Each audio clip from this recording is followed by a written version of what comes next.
ಆತ್ಮವಿಶ್ವಾಸ ಹೊಂದಿದವರು ಸೋತರೂ ನಿಲ್ಲುವುದಿಲ್ಲ, ಎದ್ದು ಮತ್ತೆ ಹೋರಾಡುತ್ತಾರೆ.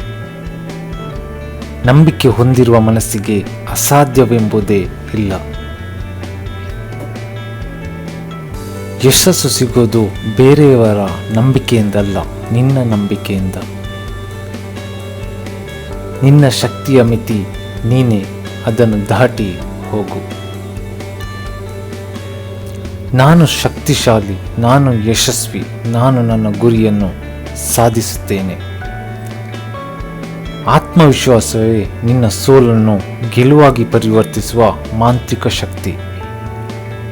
ನಿನ್ನನ್ನು ನೀನೇ ಪ್ರೀತಿಸು, ನಿನ್ನನ್ನು ನೀನೇ ಗೌರವಿಸು, ಜಗತ್ತೇ ನಿನ್ನನ್ನು ಗುರುತಿಸುತ್ತದೆ.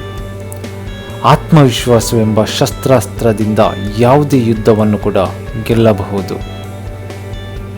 ನೀನು ಬದಲಾಗಲು ಯತ್ನಿಸಿದಾಗ ನೀನೇ ಹೊಸ ಬೆಳಕು ಕಾಣುತ್ತೀಯ.